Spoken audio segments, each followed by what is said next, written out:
Blog Talk Radio.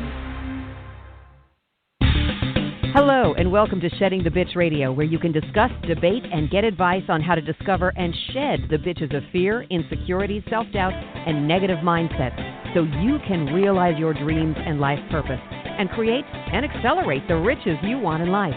Join us here live every Tuesday at noon Eastern and dialogue with us at 818-572-2910. You can also chat with us at Blog Talk Radio /SheddingTheBitch or share your stories on our website at sheddingthebitch.com. Whatever the bitch is that's holding you back from living your life to the fullest, it's not worth giving up the riches in life that you deserve. So call in now and let Bernadette Boasis know what's holding you back. 818-572-2910.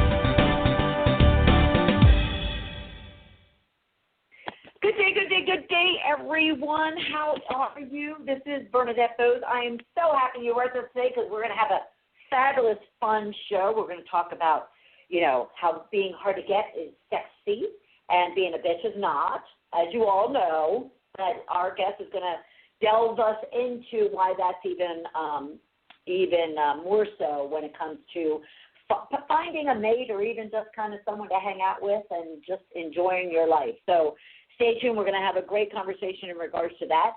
I don't know about you, but I'm excited that it is Memorial Day, or it's about to be. I just can't believe that it's actually the latter part of May. It just feels like I was toasting 2016 just minutes ago.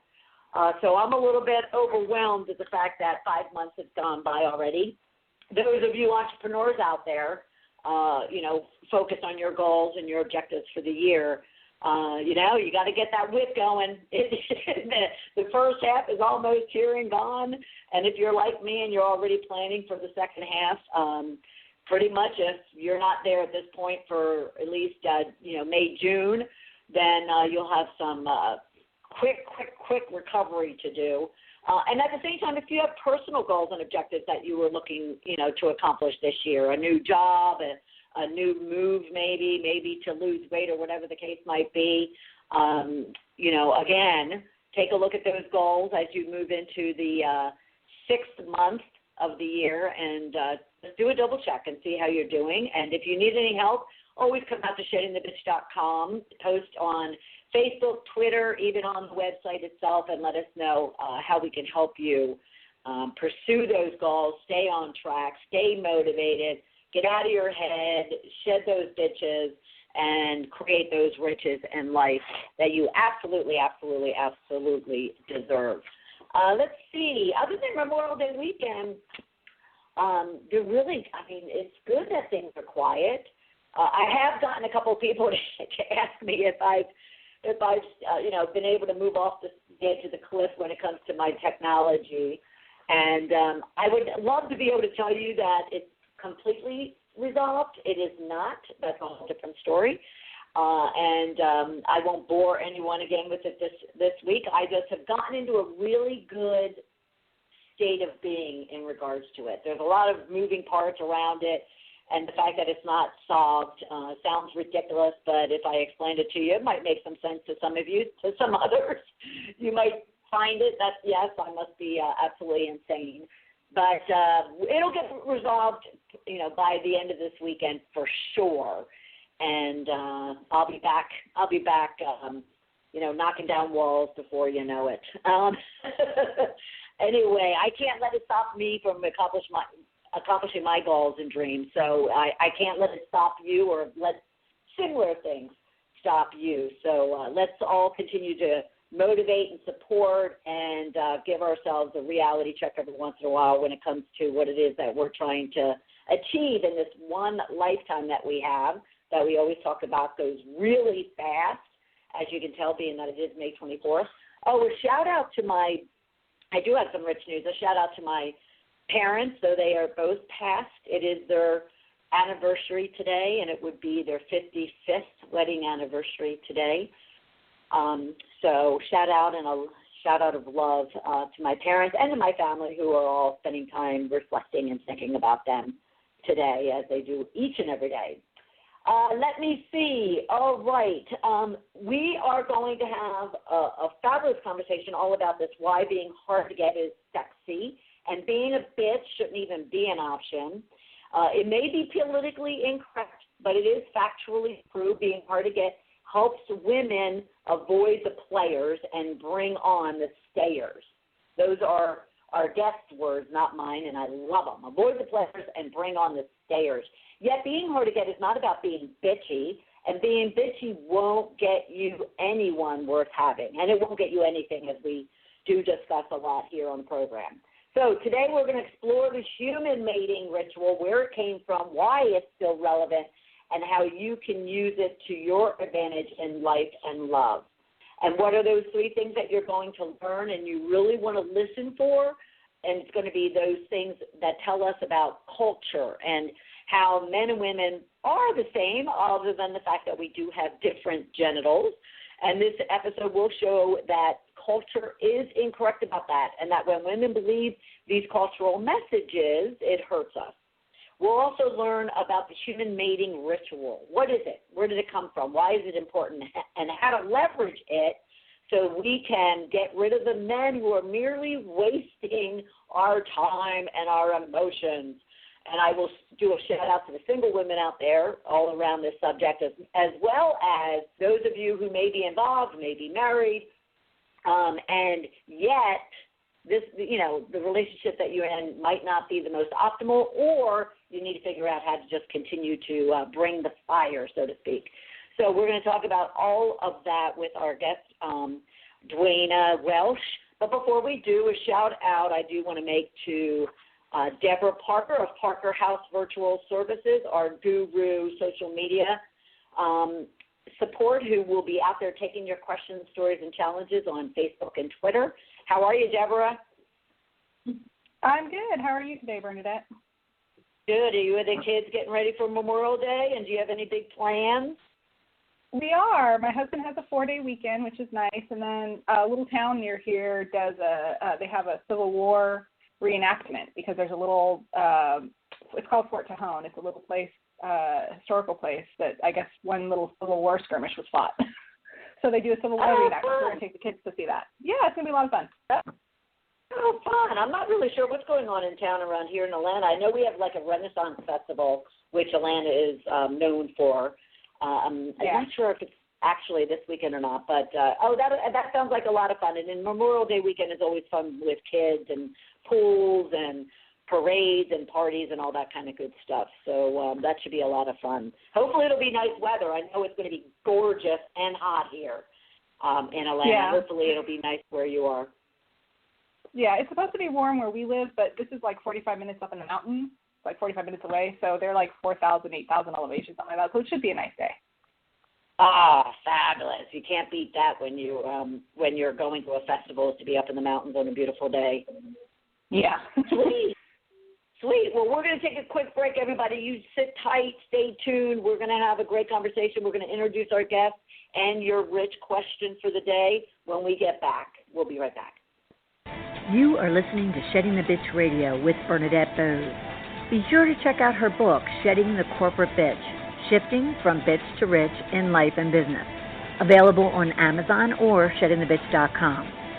We also want to thank our sponsor, tsrtax.com, who offers a broad range of tax services for small to corporate-sized clients. We'll be right back.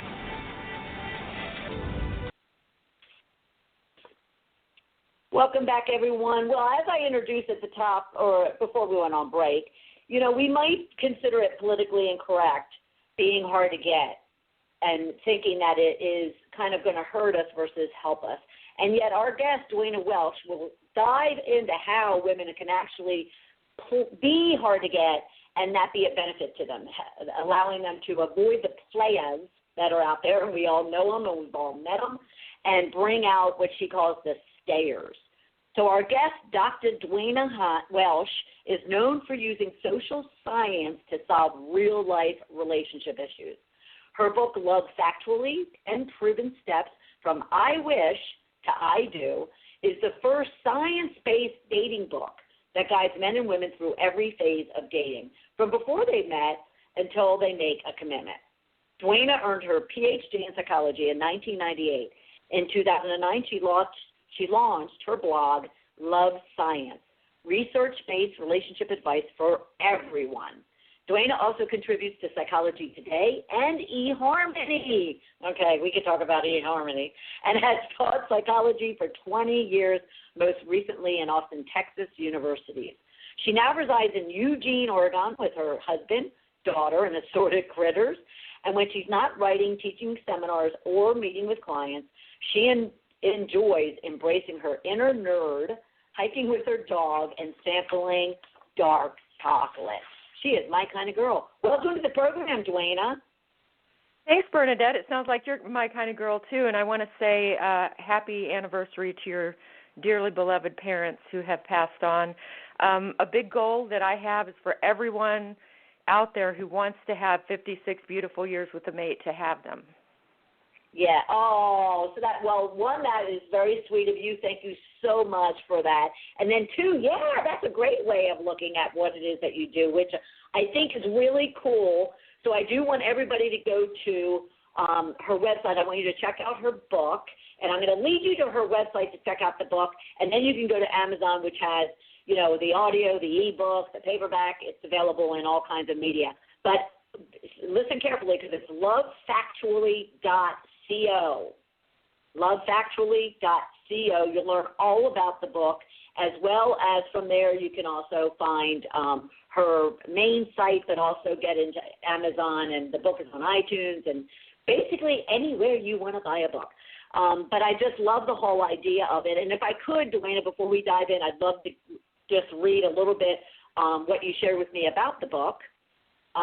So after a breakup, little Debbie's chocolate and the charity of friends could not console Dr. DWAY-nah Welch, who had the epiphany that transformed the way she lived her love life, leading to verifiable, objective answers to her questions and yours.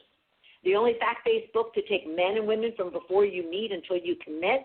Love Factually blends heart, soul, and science. In a genre-long on opinion and short on proof, Love Factually puts all the evidence in your corner for the most important and daunting tasks of our lives, finding and keeping the one.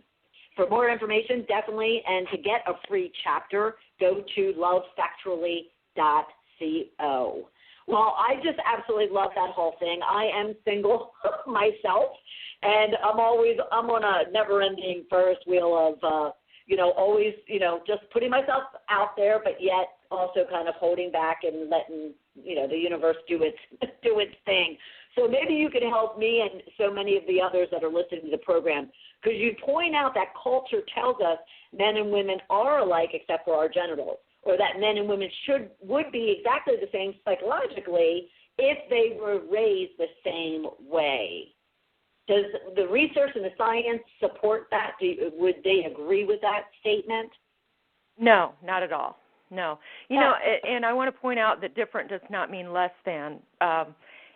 The differences that we have, there are only a few, but they're very large, very strong, and they're found in every culture in the world that's ever been studied.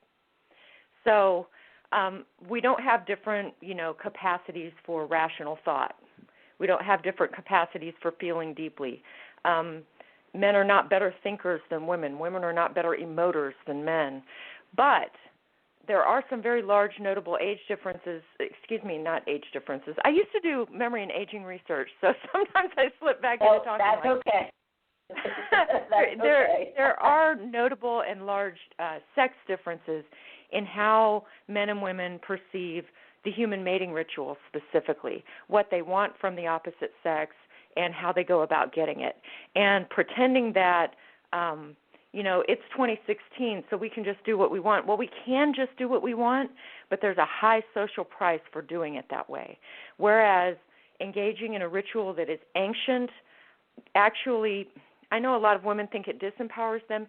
It empowers them. And actually, I'd like to start with a paragraph that a client of mine sent me yesterday. She told me that I could share this, and I'd like to share a little of her story to kind of, I guess, make us all feel a little bit better about everything I'm about to say about the human mating ritual.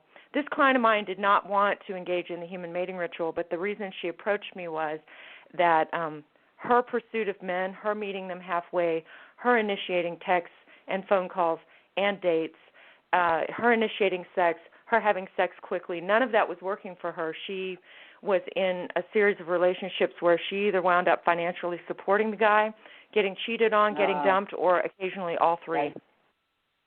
And so after a lot of hard work on her part, making huge changes in her behavior, she achieved a just radical reframing of her past.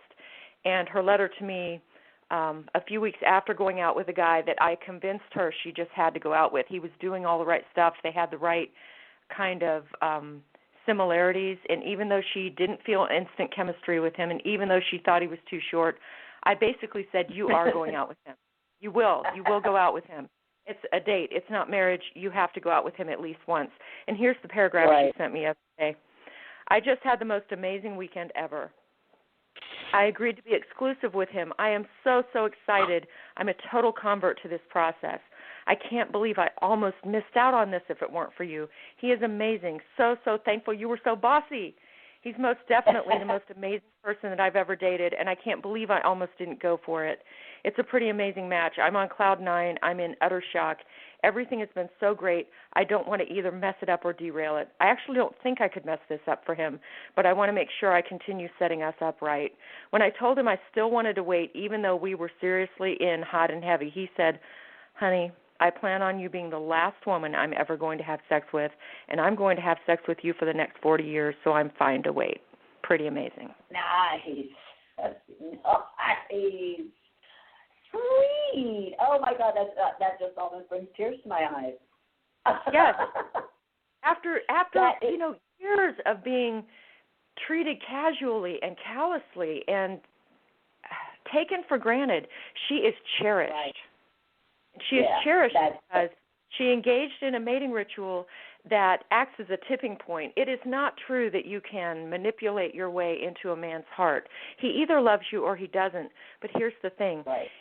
If you behave the way that we're going to talk about today, it will tip out people who think you're too much effort to ever fully invest in, and it will tip in men who feel like that guy feels about her. Yeah. Wow. Okay. So, I'm like sitting on pins and needles, and I'm sure many of our listeners are.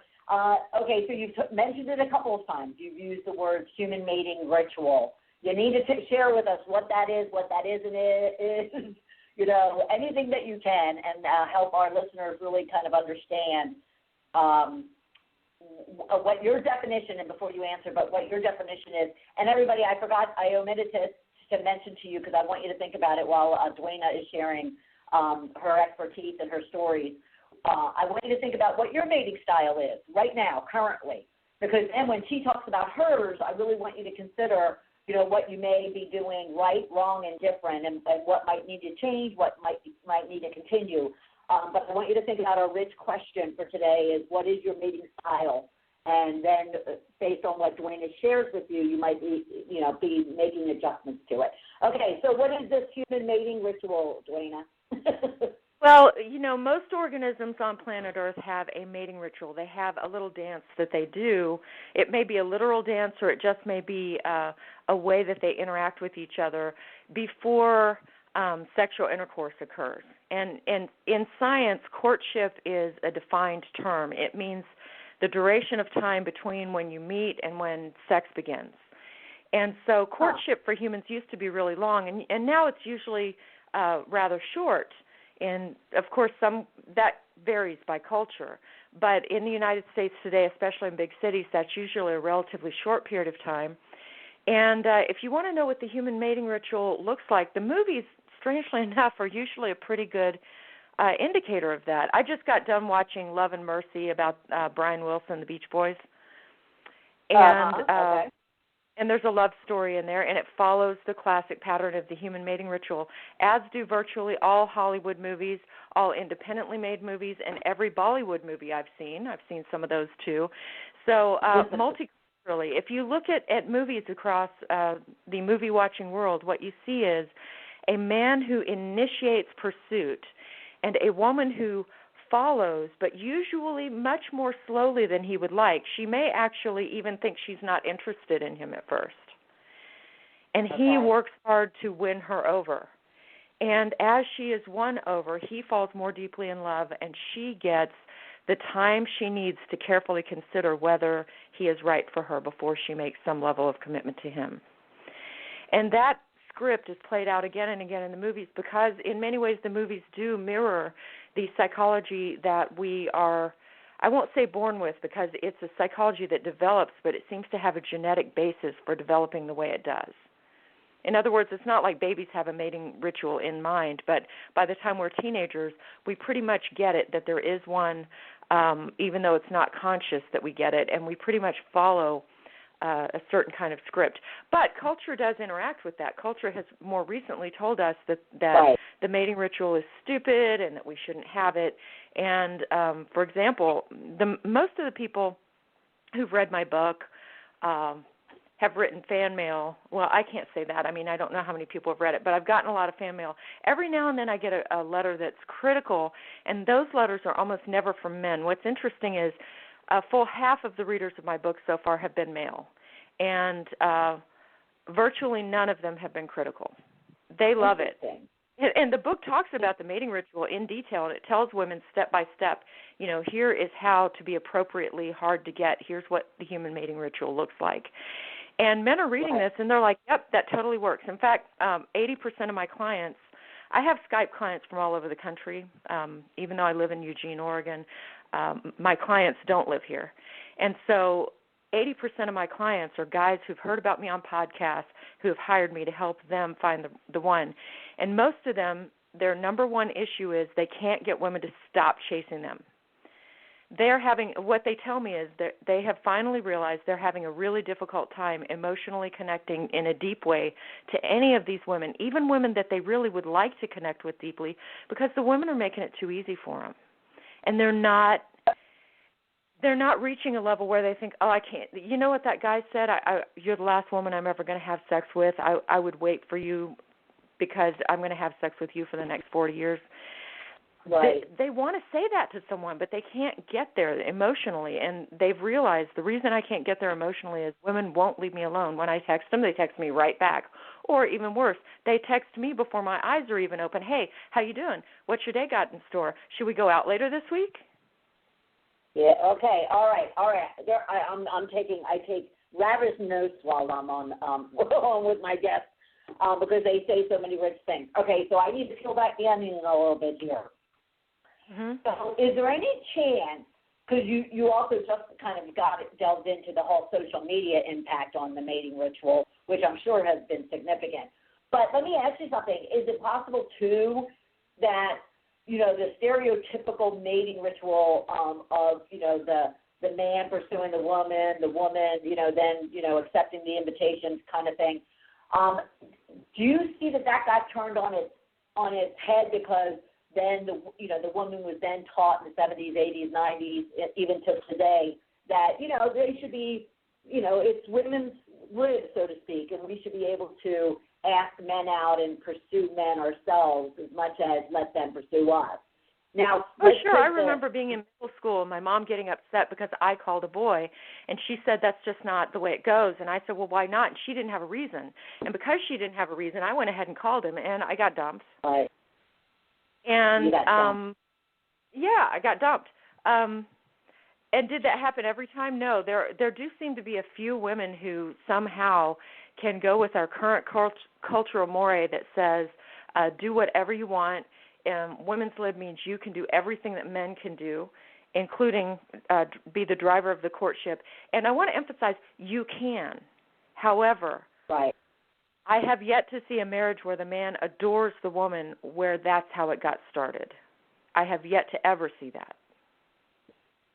Yeah, because I think are you saying, too, that, you know, we're not talking about it going all the way back to the caveman, but if we looked at that psychologically, physiologically, I mean, that's how it's been for centuries, and therefore we can't expect that all of a sudden it's going to, you know, turn on its head. And so therefore the traditional model is the fact that men want to be the pursuer, men want to be the one, you know, to initiate, and therefore we need to allow that to happen. Is that kind of the...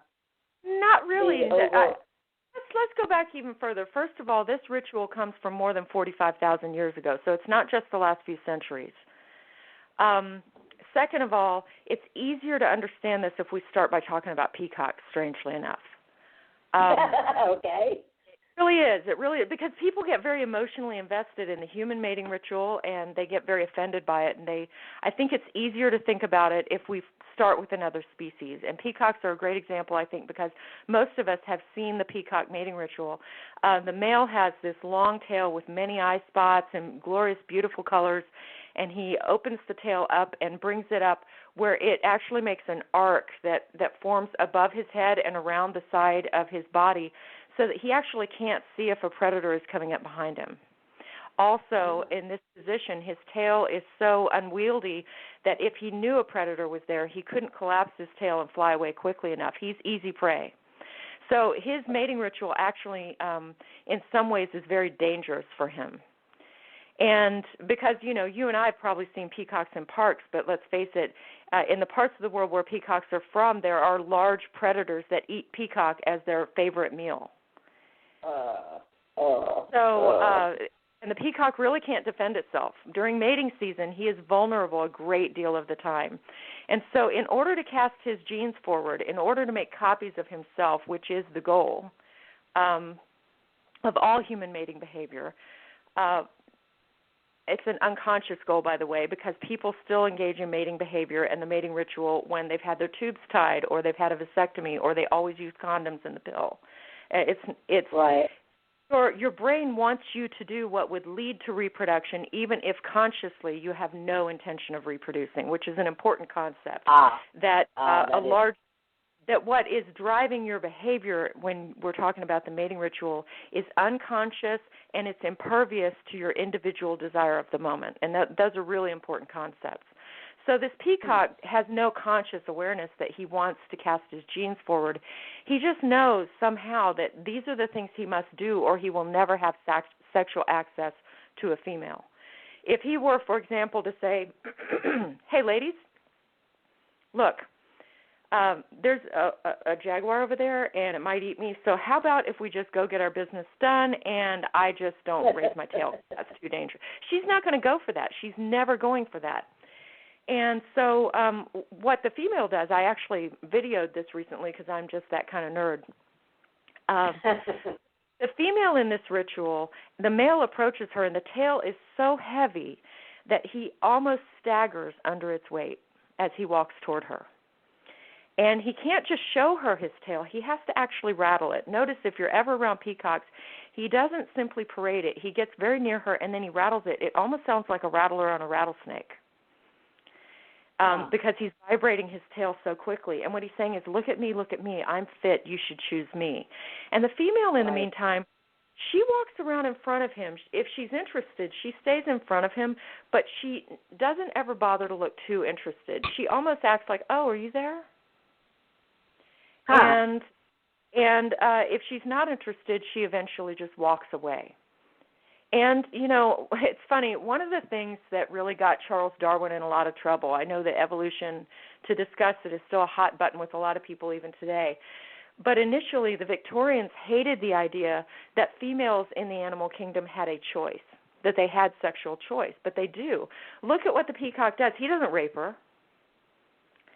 He does something that puts him in mortal danger, and then if he doesn't get what he wants, he folds up his tail and he walks away.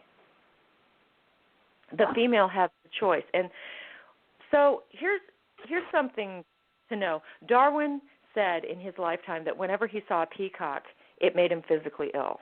And why would he say that?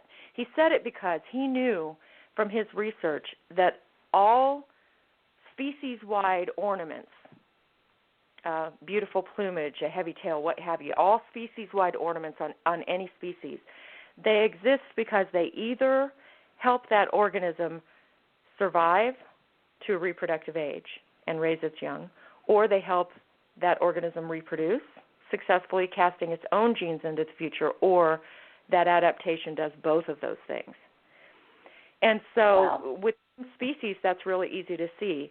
If the hummingbird has a long, thin bill, it can reach down to the nectar of the plants where it lives. and that will help it to survive, and hence it will survive long enough to reproduce. Those things are easy to see, but why, Darwin wanted to know, would the peacock be so impeded? He's got this heavy, heavy tail that makes him an easy prey. Well, in the 1990s, some researchers decided to do experiments on this. You know, the wonderful thing about an experiment is it shows cause and effect. Correlations don't do that. Absolutely. You know, experiments do. And so, in other words, they found cause and effect. And what they did is they started just by observing. They watched which males got chosen by the females for mating. And it was the males who had the most eye spots on their tails, the largest, heaviest, longest tails with the most eye spots. So then the researchers at random chose some males, and they cut off some of the eye spots, some of the popular males. And other males they left intact. And it turned out that size really does matter if you're a peacock. It really does, because it turned out that these formerly popular males were now shunned in favor of males who had more eye spots. And so the researchers thought, okay, well, now we're going to do an experiment where we're going to randomly assign some females to be caged with a popular male and other females to be caged with an unpopular male for the duration of breeding season. And here's the deal. Yes, females have sexual choice, but just like in certain parts of the world where there have been wars and famine and political killings of lots and lots of the most fit males, females don't usually, human women in those environments don't usually just choose not to mate at all. They'll mate with a less fit male. Females have choice, but rather than get out of the genetic market altogether, we'll choose a male that we're not as into if that's the only option that we have. And that's what these peahens did. They chose the male they were caged with because otherwise they were going to miss a whole breeding season. They weren't going to cast their own genes into the future. And what happened next was really fascinating. The chicks of the preferred males, that is the chicks of the popular males with the really big, heavy tails and more eye spots, those chicks had double the survival rate of the chicks of the less popular males. Now, it turned out that when females picked a pretty mate, they weren't just picking a beautiful mate. They were picking a genetically superior mate. Interesting. Now, Very interesting. Do you think peahens know that, or they back there looking like, he has about 80 eye spots, and I would say his tail probably weighs 15 pounds. Yeah, good bet. My chicks will survive if I breed with him, so I'm gonna tap that. You know, they're not thinking like they're birds, but yet they have developed a mating ritual that allows them to capitalize on the success of their genes going forward. And they have no conscious awareness of any of this. Humans, similarly, we've got a mating ritual, and if we lay it out step by step, it sounds like, oh, well, I never think that. Well, you know, the birds never think that either. That's the point. It's all unconscious. And it comes from a time when life was much harder than it is now. Consider, I am currently wearing shoes that somebody made probably in another country and a vest that someone in yet another country probably made in my house, which is heated whenever I want it to be heated and cooled whenever I want it to be cooled. And I've a 15-minute walk from an organic grocer. But my psychology comes from 45,000 or more years ago when people lived in small groups. Probably 120 people was one of the larger groups that people would have inhabited at that time. Language, art, religion, and culture were just emerging. And whereas a man could have sex with any number of women, and that would actually result in potentially him having more copies of his genes sent out into the world, I, as a woman back then, if I had sex with every man in the tribe, I was still just going to have one infant that year. And if I had sex with every man in the tribe, there's a good chance that none of the men would have invested in the infant that I had. One criticism, and so think about it. I mean, I don't know if you've had kids, but I have. Right. And no, I have not. I was unwieldy. Let me tell you, I looked like a marshmallow. I looked like a marshmallow with, sticks attached to it. And I remember thinking, because until then, all this was kind of purely hypothetical for me. And then when I was pregnant, people were walking up to me in the grocery store, and people who didn't even know me were saying, "So, twins or triplets?" Oh, wow. And it was just one baby, by the way. Yeah. Well, I want to get to. I don't want to cut you off, but I want to get to then. How do we bring this kind of into today's world, especially where social media and where women do think that they, could be the assertive ones and kind of be aggressive, and yet at the same time they would do much better for themselves if they actually played a little bit of hard to get and allow the man to take the lead. So I want to get to that. I'm absolutely getting there. But what I'm saying is, and I think this is an important point, because a lot of times if I jump directly to what you're saying, people they're very resistant to it. Look, in the ancient past, you had to get the buy-in of your group in order to support your child. When you are 9 months pregnant and when you are postpartum, it's not like you go right back to work. Those ideas that, there are women who squat in the field and then they continue picking. No, that's not true in any culture in the world. Women usually get at least a month off, and they often sequester themselves with other women who help them tend their infant, and it's hard. It's hard, and it's not just hard for a few months. It's hard for years, because years you have to produce enough calories for another person. The average length of nursing in these cultures is like 5 years. So you're talking about in an environment that's not calorie rich, in an environment where you don't have a grocery store down the street, you have to come up with not only enough calories for yourself every day, which is hard to get with plants, by the way. You need meat, and who's hunting the meat? Wasn't the women.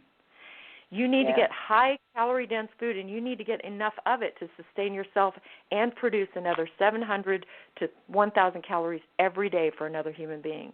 And you move more slowly, and you're more awkward for a long time. I know this for a fact because I've been pregnant and I've raised a young child, but that's where our psychology comes from. It comes from a time when a woman had to pick her mate very carefully, and how did she do this? She made him wait. She made him wait for sex. She made him wait for all kinds of contact, just longer than he wanted. I'm not saying forever. I'm saying longer than he wanted, because by doing so, she tipped away men who just wanted sex and only sex, and she tipped toward her men who wanted much more. Right. So and it's that's not what true. We're looking for. Yeah, exactly. Sometimes I do hear from women who say, well, I just want to have sex. Well, that's great. I'm happy for you. You know what? I had that time in my life, too. I remember it with great fondness. I'm not saying go back to the 1950s and chain yourself to a sink. What I'm saying is science now knows that men have two mating psychologies that run in tandem or run at the same time almost all the time. And those mating psychologies are what I call Miss Right and Miss Right Now. And when a man approaches you... We need to take a brief break. But when we get back, we're going to talk about the Miss Right and Miss Right Now, and we will be right back in 26 seconds. You are listening to Shedding the Bitch Radio with Bernadette Boasis. Be sure to check out her book, Shedding the Corporate Bitch, Shifting from Bitch to Rich in Life and Business, available on Amazon or sheddingthebitch.com. We also want to thank our sponsor, tsrtax.com, who offers a broad range of tax services for small to corporate-sized clients. We'll be right back.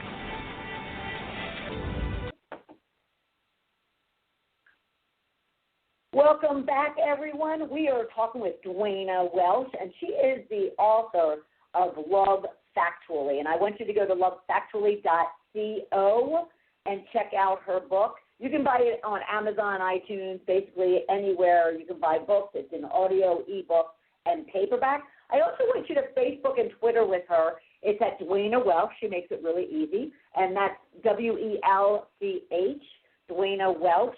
And again, lovefactually.co. We're talking about why being hard to get is sexy and being a bitch shouldn't even be an option. So we're just going to talk about and focus on why being hard to get is being sexy. And she was just discussing with us the Miss Right or Miss Right Now. And so to kind of bring it into kind of, today, DWAY-nah, what would you share with our listeners as far as what is going on in men's head? And without playing games, because that's your point, we don't have to play games, we don't have to be a bitch, what can they be doing to be that Miss Right or Miss Right Now? We know for sure from studies by David Buss and a guy named Schmidt and several other laboratories that men around the world admit readily admit that they have two mating strategies happening at the same time, and that they easily move women from one strategy to the other. That is, a lot of men, when they say, I'm looking for a wife, they are looking for a wife, but simultaneously it wouldn't bother them too much if they just had casual sex. Right. And men who are looking for casual sex are looking for casual sex, but if they found a woman who intrigued them, who was hard to get, and they fell in love with her, they wouldn't, at that point, they would be more open to a permanent mateship. We've all seen the bad boys settle down, right? Right. So men even have admitted what specific things they look for in Miss Right versus Miss Right Now. And one of the big ones is, how sexually accessible is she? If she's available right away, most men think that, hey, woohoo, that's great, I got sex. But at the same time, they also find themselves thinking, and she'll give it to everyone because she gave it to me easily. Men, we have this idea that men have a big ego, but their ego isn't quite big enough to think that they're the only guy that you would have sex with on the first date. They really do believe they really do believe that if that happens, if sex happens easily, that it would happen easily with anyone. And, women don't penalize men for that. But again, going back 45,000 years, pretend for a moment you're a caveman and that you have to go off on fairly lengthy hunts on a regular basis to provide meat for the whole clan. And that while you're gone, you just have to trust that your wife is not having sex with any of the other cave dudes. Right. And you have to trust that because there's no paternity test. Sure. So in a lot of true. Yeah, there's no paternity test. Our psychology comes from a time when there was literally her word against his, and that was it. Right. And so how would a guy know? Well, men have numerous adaptations to protect them from unwittingly raising another dude's kids. And some of these adaptations are physical. For example, human males produce more sperm than for their size than males of any other species. And that's because of sperm competition. If a woman did have sex with someone else, the husband would hope that his sperm would displace the rival's sperm. Again, this is all unconscious.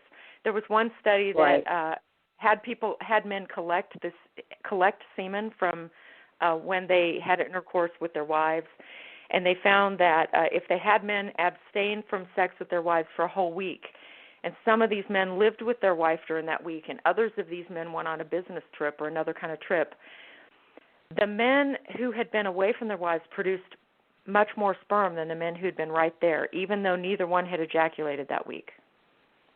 That is a physical adaptation to protect his paternity assurance, the assurance that these kids are his. So in other words, a lot of times when a man gets turned off by a woman who has sex with him very quickly, it's not that he's being a sexist pig. He doesn't actually have conscious control over that feeling. That feeling is an adaptation that seems to exist seemingly universally to various degrees. Right. Some cultures, there is a cultural interplay. Some cultures that's abhorrent, and other cultures it's merely amusing, but I'm not going to marry you. But it doesn't lead to a greater interest, except among men who have had very few sexual experiences or who are actually virgins. Those guys actually do tend to get hooked from the very first time they have sex with someone.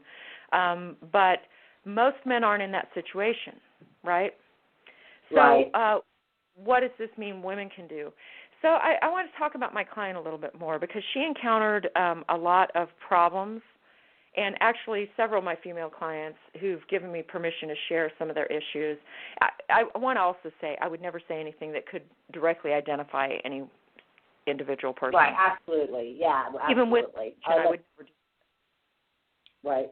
Here's some of the pitfalls that some of my clients have had, and this one who said I could share her situation in particular. Guys who keep looking at your profile, but they never write to you online. Guys who never ask for your phone number, even though they are writing to you online. Guys who text, but they never call. Guys who call, but they call at the very last minute. Guys who are vague. They say stuff like, so you want to go out on Wednesday, but then they never follow up. And of guys who rush sex, or they rush to be this is an interesting one, or they rush to be exclusive, which may sound like a really good thing, but if you're not ready to be exclusive, it's not a good thing because this is potentially a lifetime commitment we're talking about, and you need to take the time that you need. Right. So, I have to say from your even your client that you mentioned earlier, when she said that she was going into an exclusive relationship, I have to admit I had like hairs go up on my neck because I'm like, okay, how long have they been dating? Because I guess it's my fear of commitment that I'm like, okay, I'm not rushing into an exclusive relationship until we're pretty certain of where it's going, type of thing. Is that something you come across too? Well, yes, it's really actually, Bernadette, it's really wonderful if you maintain that and you don't have sex with the guy. But what happens is if a woman says, well, I'm not going to make a commitment to you, but I'm having sex with you, she's basically just told him, I'm open to continue dating other men, and yet sex is happening with you, so therefore sex isn't really important to me. His ancient caveman mating sex goes, wow, bad bet. Yeah. So, I totally encourage women to take all the time they need, but to be not having sex with him while they're taking that time. Right. Right. So there's not really a time limit and in many cultures today, courtship is relatively short. It's just that marriage happens relatively quickly. And interestingly, while in my westernized brain, I assumed that those marriages were shams and made for political reasons and that these people didn't really love each other because how could you? I was wrong. I was wrong. Humans don't necessarily have to have a long courtship. It helps when you're really young because the brain doesn't finish developing till we're about 25 years old. So it helps for courtship to take a long period of time if you're really young. But, most of my clients are in their 30s and 40s and 50s. And so they're not in the really young category anymore. None of those groups could be qualified as really young. Right. And by that time, you've got enough life experience that, honestly, and my book goes through the steps. If you do the steps that we know science has shown helps us to find the very best partner for us and have the very best odds of success and happiness for us, then you don't need a really long period of time. My husband and I did do everything in my book, my husband and I knew each other 4.5 months from the day we met in person to the day we married. We have now been happily married for almost 8.5 years. Very nice. Yeah, so she hasn't necessarily been with this guy that long, but the fact of the matter is, as long as she has basically done what I call arranging her own marriage, which means, in arranged marriage cultures, what your family group does is they find someone who is basically just like you but hot and of the opposite sex. And they say, so, do you like each other? And if you have a sexual inclination toward this other person, then it's going to work because everything else is there. Imagine, Bernadette, if I guaranteed you I could find a man who was just like you, who you additionally found hot, and who would commit to you for a lifetime. Your job would be over. Yeah, the only thing I'm struggling with is, I've had some, hot sex and hot men in my lifetime, but I know that a marriage wouldn't have worked out with them. Yes, that's not what I'm talking about. I'm talking about a man where marriage would work out. What happens on the street is people get sexually involved very quickly, and then they find out they're a mismatch. Right. What I'm talking about is you go into it already being a fantastic match, and then the only question left is, am I hot for you? Absolutely. I see what you're saying. Absolutely. Yeah, that totally makes sense to me. Yeah, because that's marriage cultures. My endodontist, I have an endodontist. My endodontist allowed me to interview her for an article I was writing for Psych Today, and she's in an arranged marriage. And I asked her about it, and she got a little huffy. She said, look, it's not like I'm chained to a sink somewhere. I have a medical degree.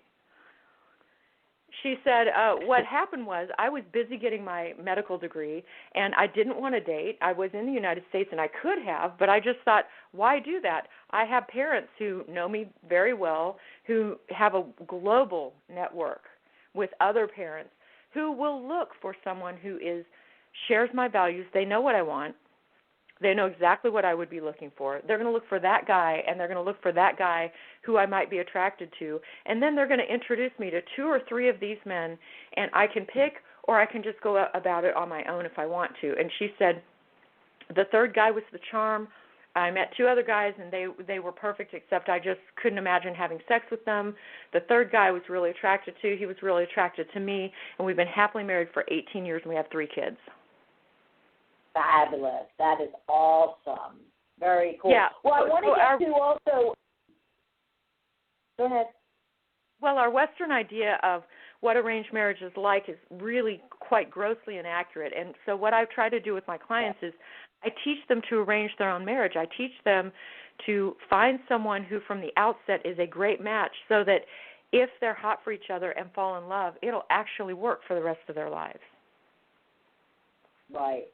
No, I mean, that totally makes sense. I guess my first question is, and I want to get to also talk about, what does hard to get look like. But I think a lot of our listeners, over the years of having the show and having various guests on, one of their top questions is, okay, I'm really open to this. I'm open to, arranging my own marriage, so to speak, that you're talking about. And I want everybody to go to LoveFactually.co and look into getting her book and following her steps, because you ask me about it all the time.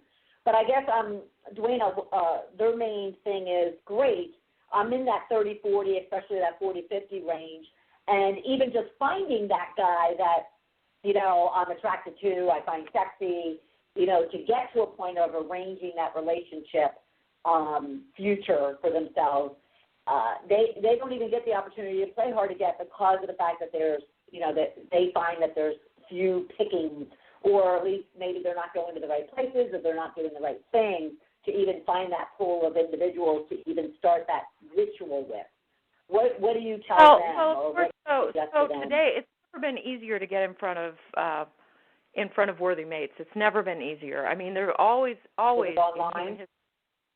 Well, yeah, online just makes it super easy. But I want to warn all you listeners out there today. Don't go with anything that's unpaid. Do not go with Tinder. Do not go with any unpaid site. And the reason for that is, who do you suppose hangs out at sites where they could have sex basically for free? The commitment phobic. Right. Don't go there. Right. You need to be at a paid site. So eHarmony endorsed my book, but I don't endorse eHarmony as such. I actually met my husband there, but I also used a couple other websites, and I found men who I met who were good at every website that I used. But the important thing is it a paid website? It needs to be. It needs to have a lot of questions so that the only guys who are going to bother to pay the fee and answer all those questions are men who want a wife. So you don't need to get in front of more people. The kind of person you're getting in front of is important. My book goes into more detail, but since we only have a few minutes left and you guys all want to know how do you be hard to get.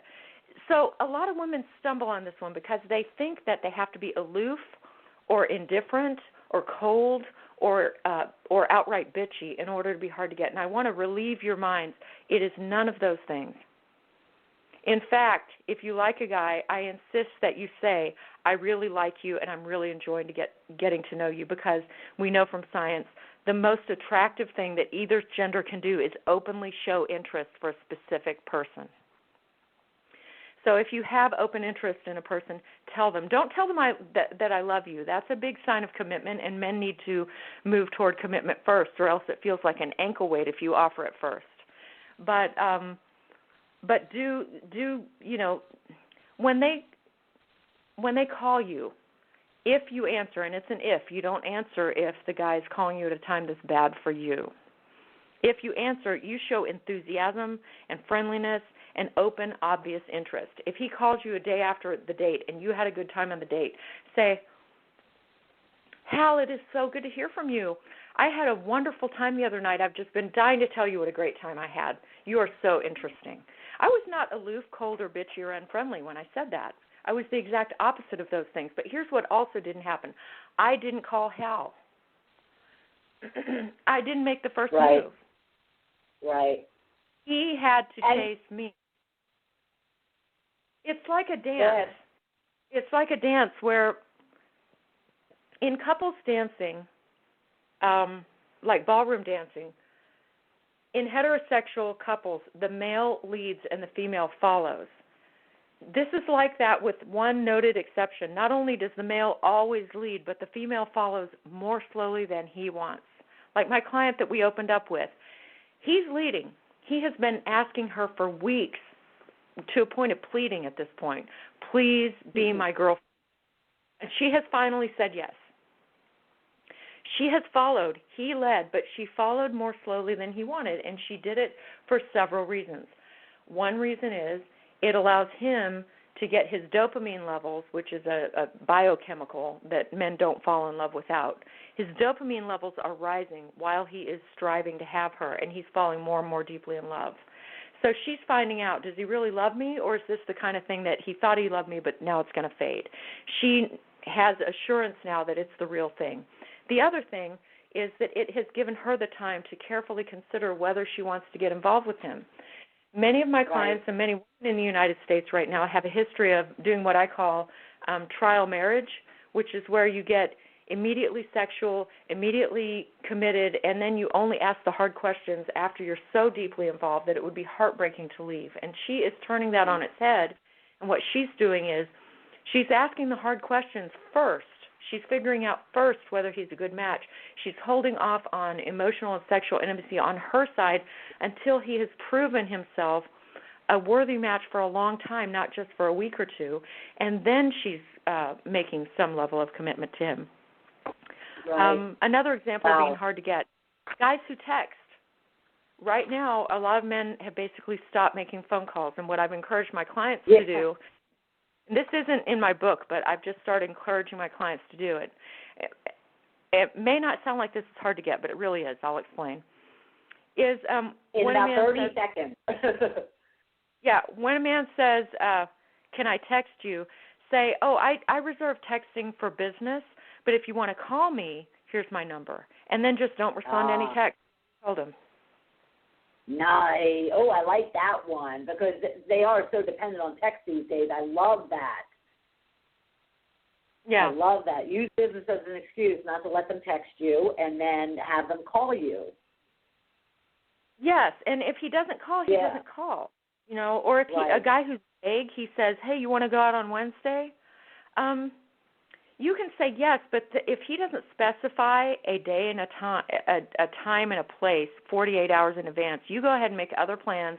And if because if he gets back with you on Wednesday and says, so when are we meeting? He just asked you to do his job. He's not going to fall in love with you while you do his job. So, what my clients have started saying to those guys is, oh, well, I really did want to get together, but when there wasn't a time or a place specified, I just went ahead and made other plans. Sorry, maybe another time. And then he'll either step up and pursue or he won't. Right. It's about having self-confidence.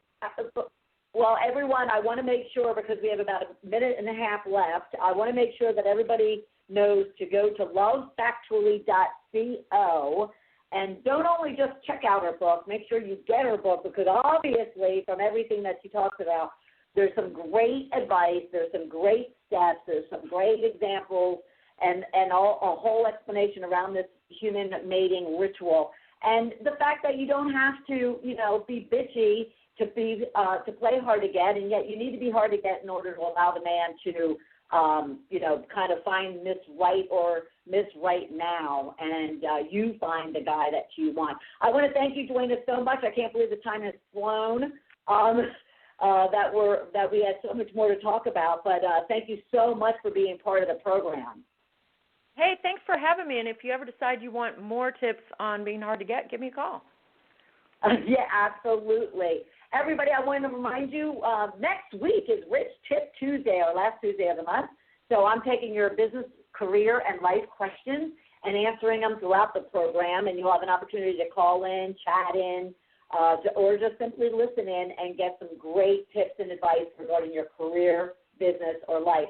And then stay tuned for June. We have a whole lineup of great guests coming up. And I want to thank our guest, DWAY-nah Welch. Go to LoveFactually.co. I want to thank everyone else. Deborah, you have a fabulous Memorial Day weekend. And everybody, please be safe and have a ball of a time this weekend. And I'll talk to you right back here next week on Shedding the Bitch Radio. Thanks, everybody.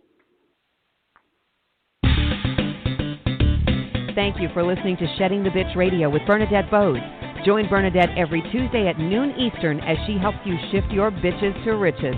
And the dialogue is always going on at sheddingthebitch.com. See you next week.